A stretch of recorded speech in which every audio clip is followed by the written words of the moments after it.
Assalamualaikum warahmatullahi wabarakatuh. Kembali lagi di Gen Bincang, Genbi Bincang-Bincang. Balik lagi sama aku Dini Lutfiani dari anggota Genbi Tegal, Komisariat UPS Tegal. Dan hari ini kita akan membawakan tema tips menjadi mahasiswa baru dan mendapatkan IPK tinggi.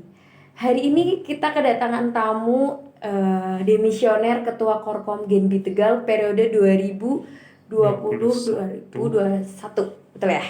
Ya. Gimana nih Mas kabarnya? Sehat? Alhamdulillah baik Mbak Dini. Gimana juga Mbak Dini kabarnya? Alhamdulillah saya juga baik. Sehat ya? Alhamdulillah Alhamdulillah. Berbicara mengenai Genbi nih Mas. Mas kan pasti sudah menggeluti dunia Genbi lama ya, cukup lama. Kuliah juga udah cukup lama. Mungkin mau kuliah lagi? Insya Allah. Amin.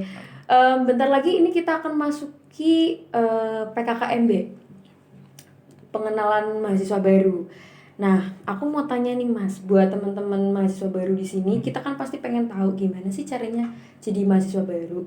Nah, kira-kira menurut Mas cara menjadi mahasiswa baru gimana sih? Baik, dari pertanyaan yang Mbak Dini sampaikan bahwasanya gimana sih jadi mahasiswa baru. Nah, dari saya sendiri secara pengalaman bahwasanya dari segi pendidikan aja kita itu berbeda ya, dari siswa menjadi mahasiswa, di mana siswa itu kita itu masih dituntun oleh guru, sedangkan nanti mahasiswa kita melaksanakan sebuah pengajaran belajar mengajar itu dengan secara apa yang tidak diterapkan oleh siswa gitu. Jadi halnya untuk menjadi sebuah mahasiswa yaitu yang pertama-tama teman-teman mahasiswa baru itu harus melaksanakan sebuah adaptasi dari siswa menjadi mahasiswa itu gimana sih caranya beradaptasi. Yang kedua, dari peralihan siswa ke mahasiswa itu untuk belajar mengajar itu tidak sesuai dengan apa yang sebelumnya teman-teman rasakan ketika menjadi siswa. Ketika menjadi siswa itu kuliah full day school ya, dari jam 7 sampai jam 4 mungkin ya. Nah, sedangkan nanti ketika memang teman-teman sudah menjadi mahasiswa itu kuliah itu paling lama sekiranya itu 4 jam dalam satu hari, dan itu jadwal bisa berubah-ubah ketika memang ada suatu dosen itu berhalangan ataupun sedang melakukan dinas di luar kota. Seperti itu, Mudi. Gitu. Berarti lebih banyak free-nya ya sebenarnya ya kalau kuliah. Berarti kalau mau jadi mahasiswa baru tuh yang penting adaptasi dulu lah ya sama lingkungan gitu teman-teman. Jadi teman-teman mahasiswa baru nggak usah takut, nggak usah khawatir, bingung menjadi mahasiswa baru, karena kalau masih awal kita masih pengenalan, masih ya tanya-tanya sama kakak-kakak yang ada di fakultas kalian gimana sih caranya adaptasi di sini, ruangannya di mana, dosennya gimana, mungkin seperti itu ya Mas ya. Dan mata kuliahnya itu seperti apa? Iya betul, mata kuliahnya. Tapi kalau mahasiswa baru tuh biasanya udah paketan ya? Iya, biasanya yang saya rasakan ya, pengalaman itu sudah di fakultas saya, Fakultas Ekonomi dan Bisnis ya, itu sudah paketan yang semester 1 itu double SKS gitu. Jadi nanti mahasiswa itu disarankan untuk mengambil double SKS dan tidak lebih, karena itu sudah ikut dalam paketan tersebut. Jadi udah aturan dari fakultas gitu. Iya betul. Berarti teman-teman buat mahasiswa baru tenang aja, nggak terlalu banyak ya. Itu 20 SKS-nya ya, bukan pelajarannya 20 ya. Karena kan satu pelajaran itu biasanya ada 4 SKS atau 2 gitu. Ya, paling satu semester itu kita cuma 10 paling banyak kali ya. 10 paling 10 banyak. mata pelajaran paling banyak itu. Sama ini Mas, denger-denger nih dari kakak-kakak tingkat ya, katanya tuh nabung IPK dari semester baru sangat membantu di semester akhir nggak sih? Iya, itu perspektif dari orang lainnya. Tapi kalau secara pengalaman saya pribadi itu yang pertama, karena kita mahasiswa baru, kita harus beradaptasi. Apa sih yang namanya IPK itu apa, dan cara menghitungnya itu bagaimana gitu kan. Mas pasti teman-teman itu belum tahu lah di posisi mahasiswa baru. Nah, kalau saya itu supaya IPK itu saya tidak mengincar IPK itu tinggi, tetapi gimana caranya itu kita menstabilkan IPK. Oh iya.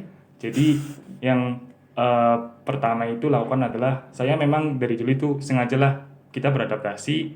Untuk gimana sih kita beradaptasi dengan dosen-dosen ya, gimana IPK dalam satu semester itu mendapat ya secara yang kita tahu gitu loh, maksudnya ya nggak apa-apa lah, namanya juga mahasiswa baru. Tapi ada yang beda perspektif juga, mumpung nih ya, maksudnya semester 1 itu lagi mata kuliahnya nggak susah-susah banget, gampang gitu kan, itu langsung ngegas aja lah, langsung ambisius itu kan, muncul sifat ambisius. Tapi kalau dari saya sih lebih ke beradaptasi dulu dengan, terutama dengan dosen-dosen yang mengajar gitu.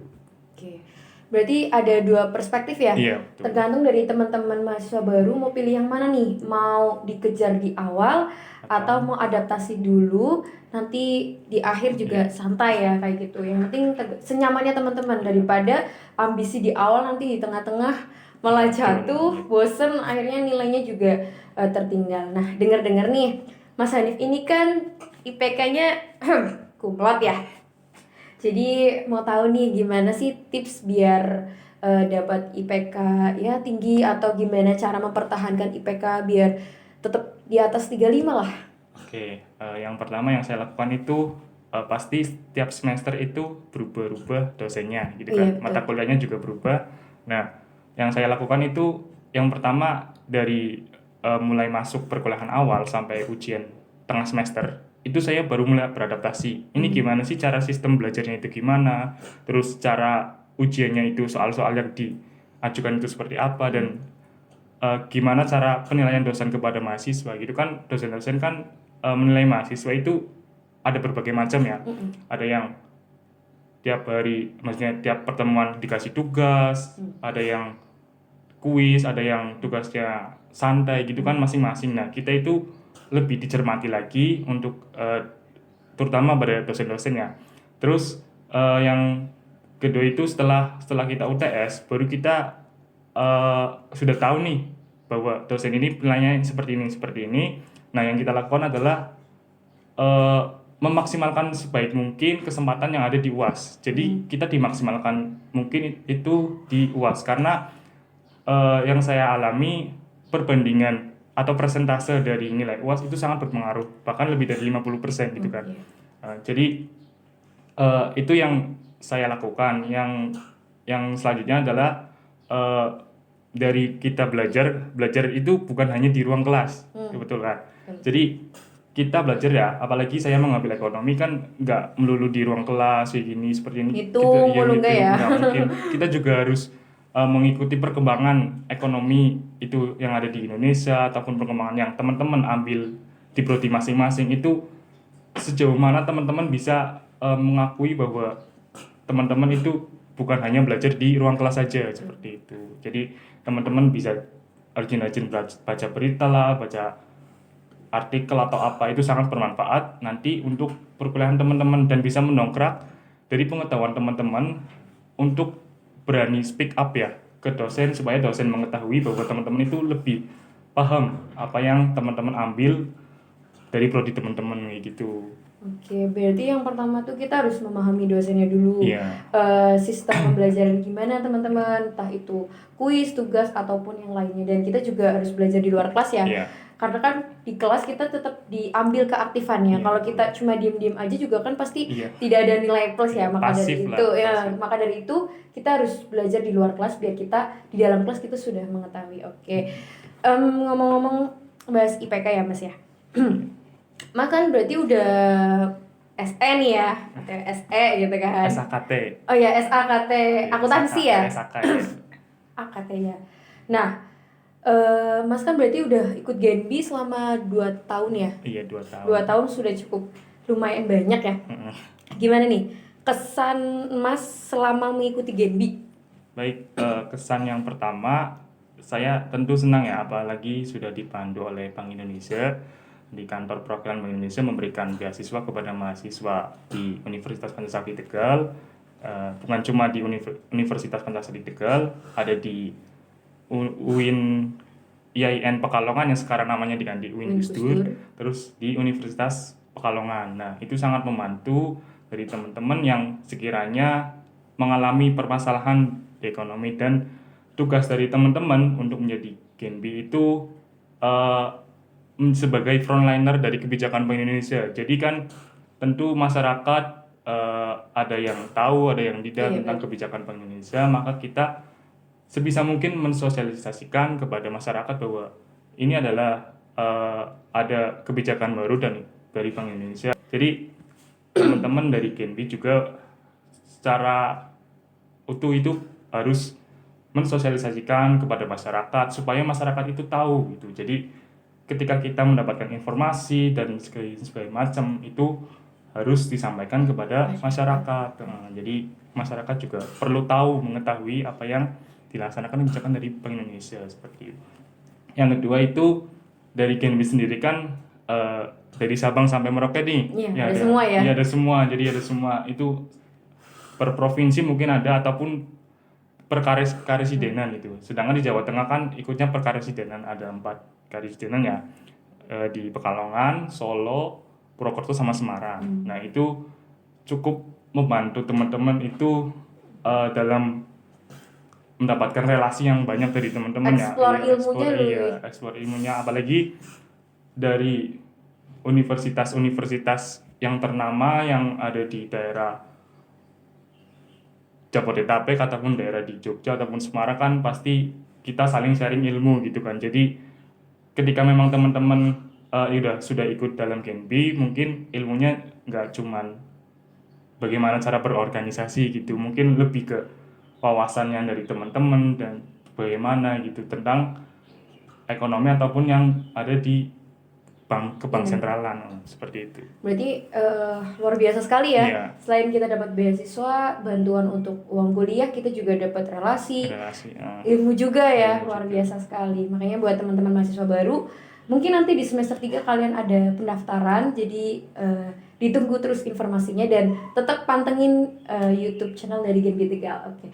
Untuk yang terakhir nih Mas. Oke. Karena ini mau PKKMB, aku mau tahu dong kesan-pesan dari Mas Hanif untuk teman-teman mahasiswa baru gimana nih? Oke, dari pesan saya untuk mahasiswa baru, tolong jaga apa yang sudah diamankan orang tua untuk tujuan kalian itu datang untuk kuliah. Dan misalkan kalian menyanyiakan, berarti kalian juga menyanyiakan pesan dari orang tua.